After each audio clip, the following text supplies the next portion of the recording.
संयुक्त राष्ट्र यानी कि यूनाइटेड नेशन कितने भी प्रस्ताव पारित कर ले, लेकिन जब तक अमेरिका नहीं चाहेगा कुछ नहीं हो सकता, ये प्रस्ताव पारित नहीं हो सकते। जी हाँ, मैं ऐसा क्यों कह रहा हूँ।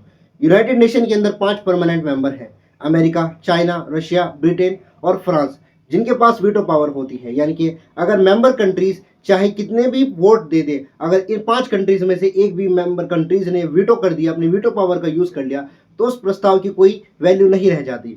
आपको पता होगा, फलस्तीन के अंदर जब से सीज फायर हुआ है, तब से मानवता का संकट गहराता जा रहा है। वहाँ पर दवाइयों की कमी है, खाद की कमी है और काफ़ी सारी ह्यूमैनिटेरियन क्राइसिस वहाँ के लोगों को झेलने पड़ रहे हैं। यूनाइटेड नेशन वहाँ पर मदद पहुँचाना चाहता है, उसके लिए बार बार जो है प्रस्ताव भी पारित किए जाते हैं, लेकिन इसराइल को क्योंकि अमेरिका का समर्थन है, तो इसमें यूनाइटेड नेशन बहुत पीछे हट रहा है। इंटरनेशनल कोर्ट ऑफ जस्टिस और आईसीसी बार बार इसराइल के खिलाफ वारंट इशू करते हैं, लेकिन उन पर कोई अमल नहीं हो पाता। क्यों? क्योंकि संयुक्त राष्ट्र के अंदर अभी भी पावर ऑफ बैलेंस 1945 के बाद से अब तक चेंज नहीं हुआ है।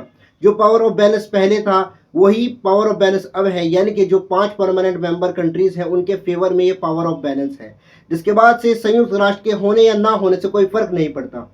यूनाइटेड नेशन सिक्योरिटी काउंसिल बार बार प्रस्ताव पारित करती है, लेकिन कोई ना कोई permanent member country, specially America, इसमें वीटो पावर का यूज करता है और उसको रोक देता है। इस वक्त इंटरनेशनल लेवल पर इसराइल को अमेरिका की ओर से एक कवच मुहैया है, यानी कि एक शील्ड मिली हुई है, जिससे अमेरिका इसराइल को प्रोटेक्ट कर रहा है। वरना आईसीजी ने कई बार नेतन्याहू के लिए अरेस्ट वारंट इशू कर दिया है, लेकिन अभी तक वो अरेस्ट क्यों नहीं हो पाया? क्यों फलस्तीन में अभी तक मानवीय सहायता नहीं पहुंच पा रही है? उसका कारण केवल यही है कि बार बार यूनाइटेड नेशन अपनी वीटो पावर का यूज करता है।